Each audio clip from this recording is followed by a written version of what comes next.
Magara yung yung art. Talagang ang liwanag niyo. Maliwanag talaga. Oh. Oh. 12 a.m. na. Tingnan natin ha. Parang Castillo.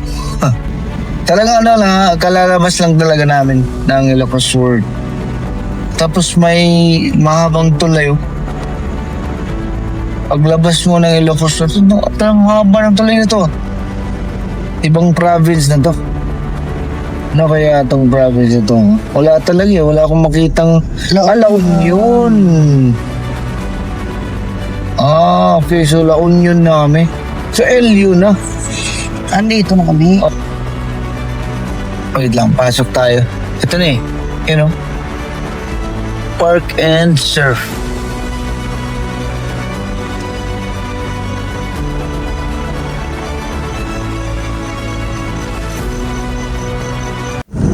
Okay, may arc.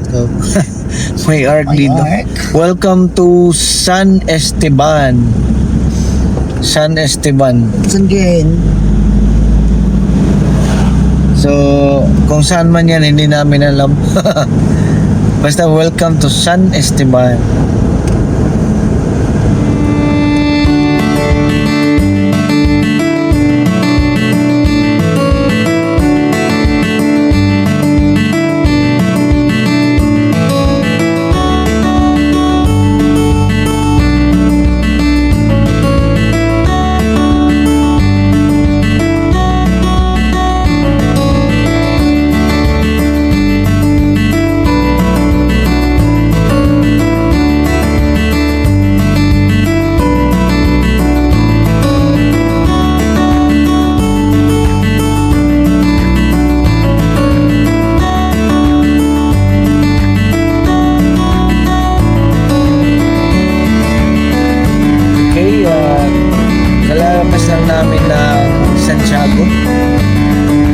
Lalabas lang namin ng Santiago at kami ay 5 kilometers na lang bago marating ang Candon. Malalapit lang yung palang mga bayan dito. So, sige. Ano na? 11:30 p.m. na. 77 kilometers away from LU. Sige, kaya to, kaya. Diretso lang kami, diretso. Candon. Laki pala ng Candon. Parang siguro city to. City or kasi parang city category na yung yung lugar. Dami ng establishmento. Yan, dami. Dalawa nga yung Jollibee. Dalawang Jollibee sa Candon.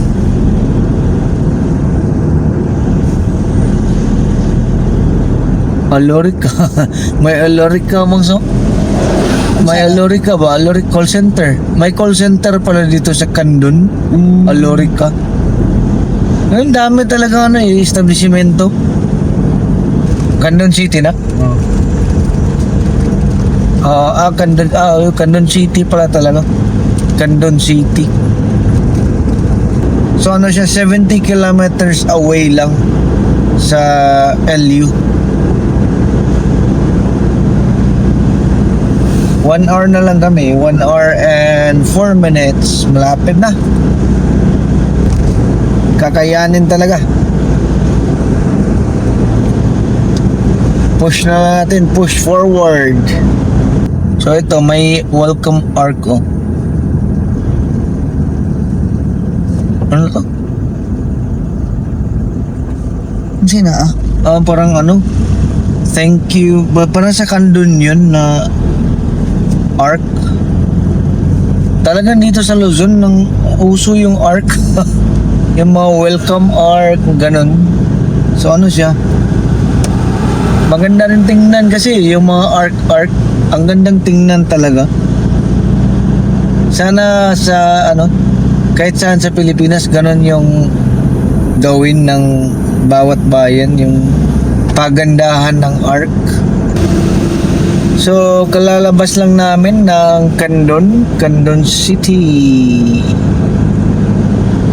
Thank you, come again. Ano kaya ang susunod ng Kandun?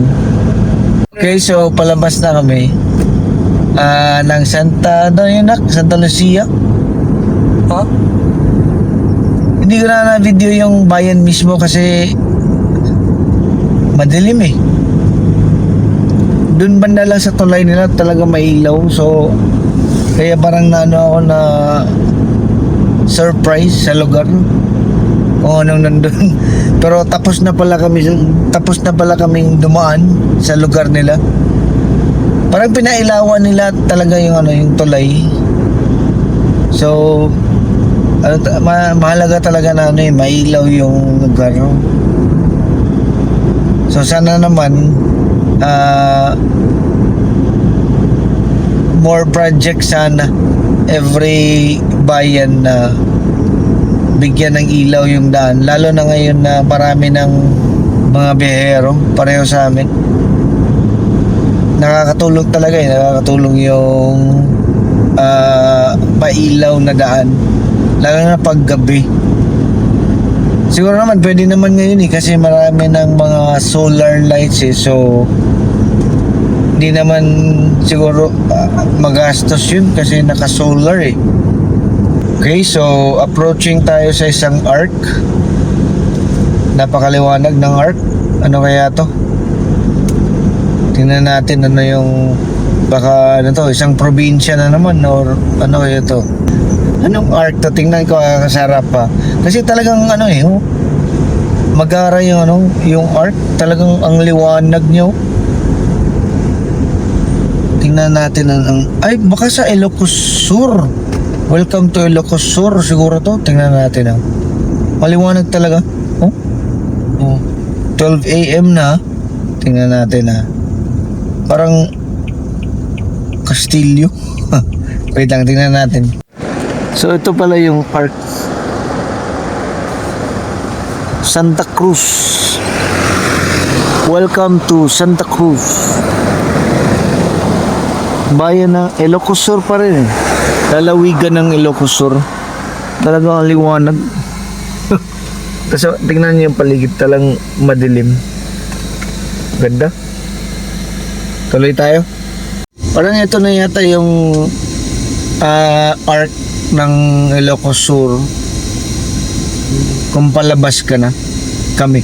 Pero parang ito yung welcome arc nila Tingnan, ang daming tao tingnan natin. Yan yung one Ilocos. Ito siguro talaga. Tingnan natin Okay, so ito yung arc Welcome to Ilocos Sur. Parang pareho lang ng Ilocos Norte.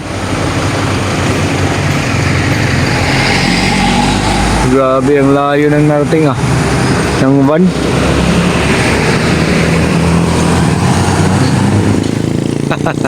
Daming sticker. Ilocos Sur. Dikit tayo ng sticker dito. Ang dami. Dikit tayo. So, yun Nakadikit na tayo ng sticker natin. Dami. Okay, so lalabas lang namin ng Ilocos Sur. So, ito. Ano na to? Tingnan natin. May arc Wala na naman. Ano lang? In God we trust. Akala ko parang bagong province. Talagang kalalabas lang talaga namin ng Ilocos Sur. Tapos may mahabang tulay. Paglabas mo ng Ilocos Sur, talagang haba ng tulay nito.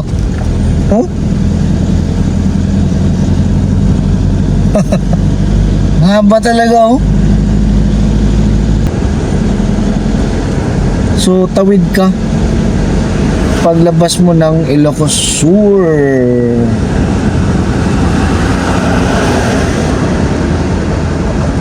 So labas na kami ng Ilocos. Ibang province na to. Ano kaya itong province na to? Wala talaga wala akong makitang La Union. Okay, so La Union na kami. So LU na. Andito na kami. Oh, province pala yung LU. Yes. Oh, okay. Ito Gitnang yung Luzon. arc nila. Oh. Ito yung arc. We are now in diba? Gitnang Luzon. Picture ka, Mangs. Ayoko. Oh, Tingnan, picture ako. okay, picture na. Ito, wait lang ha. La Union na eh. Kakaiba to eh. I love LU. Oh, laki oh. Pakita ko sa inyo. Yan oh. I love LU. La Union. Welcome to La Union.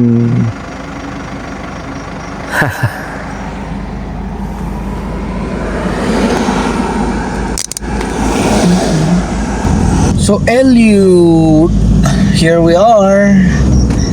Nakapasok na kami sa probinsya nyo. So, pero babiyahe pa kami ng ano, kasi sa ano kami, park and serve. So, babiyahe pa ng 37 kilometers.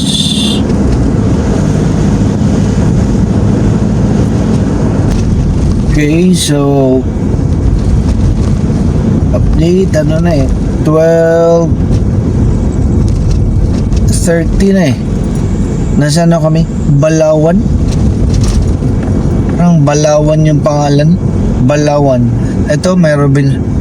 Malapit na kami sa San Juan, 22 kilometers. Bacnotan, malapit na kami. So, umalis kami ng 11 a.m. Ngayon ay ano na, 12 a.m.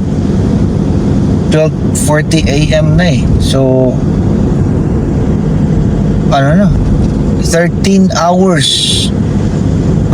For 14 hours na yung binahe namin eh. So, pero kasama na yun yung mga ano, yung mga pinupuntahan namin ng mga lugar, di ba? Kasi di ba kita niyo naman eh, mga iba't ibang lugar na tourist spot ng North Luzon. So, ang dami talaga pala. So, parang ganun pala yung pagkaplastada eh. So, Ilocos Norte, tas pagbaba mo Ilocos Sur, tas baba ka pa La Union na. So ito na, La Union na kami.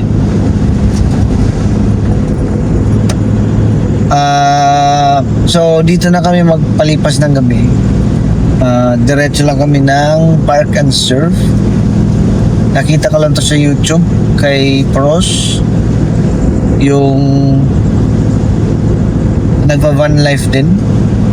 So nagtatry na sila doon eh. So nakita ko yung lugar, parang pwede naman doon pang palipas ng gabi. Kasi ano siya eh, parang malapit din sa ano, ang maganda kasi malapit din sa dagat. Bukas baka pwede pa kami maligo ng dagat bago umakyat ng Baguio. Ano pala, ang total na nabiyahe namin for today, o hindi pa total kasi bumabiyahe pa kami. Mayan pa kami, 20 kilometers away. So, plus lang tayo ng 20 mamaya. Pero kung ano, ang total na nabiyahe namin so far ngayon is 297 kilometers. In, ano yun ha, 13 oras. So, at 10 and 20 sa mga ano talaga, 317. Or, sarado na natin ng 320 kilometers yung binahe namin today. Talagang ang layo din. So kung sa Cebu pa yan from end to end na yan, like north end ng north ng Cebu to south end ng Cebu, ganun kalayo yan. So talagang diniretso lang namin. So talagang tapusin lang namin tapusin lang namin na malapit na eh. Pero tulog na yung pamilya ko, ako na lang yung gising. Tulog na sila eh. So okay lang. Talaga ganyan talaga yung ano eh. Ganyan talaga pag ikaw yung driver. So kahit antok, talagang labanan mo yung antok at tapusin mo yung or talagang ano, dapat matapos po yung biyahe. So, sige lang. Konti na lang. Less than, 17 kilometers na lang eh. So, talagang malapit na kami. Sige lang, i-update ko kayo pag nandun na kami. Nadaanan namin itong bayan ng Baknutan.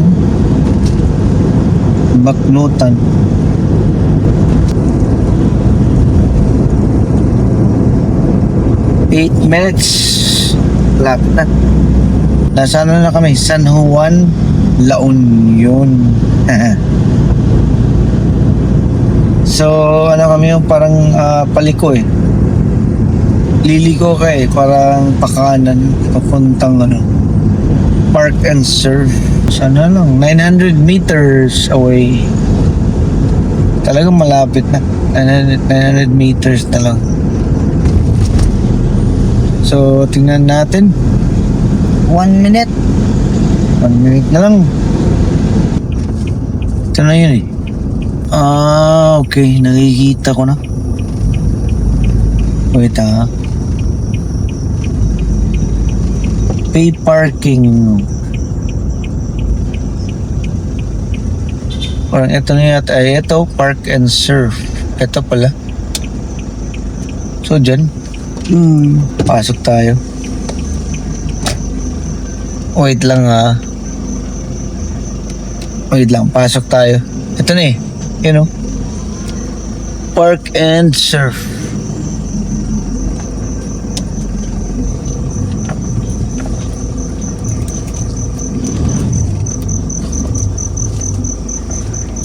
Tanong tayo. So ito pala may presyo eh. 5 a.m. to 1 a.m. Overnight 350. Tanong tayo. Wait lang. Ito na yun eh. Wait lang Morning. 250. Ano yung 250 overnight? Till 8 a.m. lang po. 8 a.m.? Kung gusto mo ako overnight, 350. 350? Till 1 p.m. bukas. So parang 12 hours. Yan na lang. 350. So, tanong lang, so pwede kaming matulog ngayon dito? Tapos, Pwede lang? Okay lang? Tapos pwede magluto bukas dyan? Pwede siguro. Pwede lang?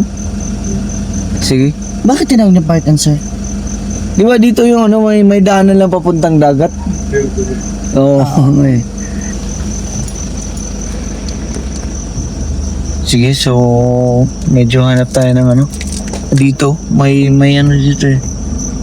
May kahoy. Saan tayo, Mang? Saan sa may kahoy? Ikaw na bahala. Sa may kahoy. Para bukas hindi mainit. Sana. Pero saan yung sunrise?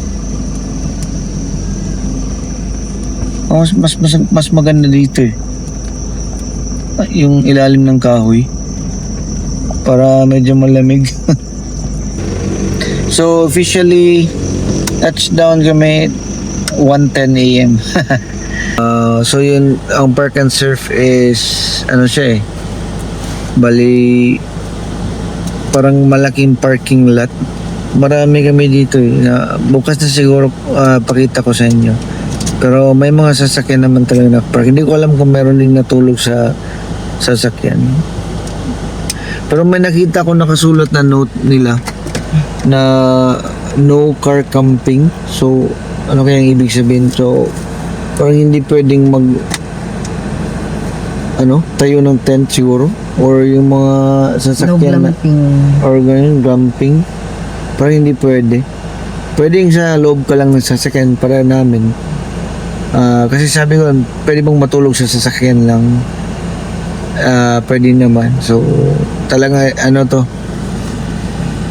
perfect for yung mga biyahero pareho sa amin na yung tuloy-tuloy yung biyahe mo lang tapos nag-stop by ka lang dito talagang perfect to. Lalo na pag gabi ka na dumating kasi hindi mainit. So, ganoon na lang muna ang setup namin dito ngayon sa La Union. San Fernando pala to, San Fernando, La Union. Ganun muna yung setup namin. Dito matulog sa van. Tulog na yung family ko eh. So, ano na lang. Pero ano kami yan, ng ano lang talaga, nag-o-on ng aircon.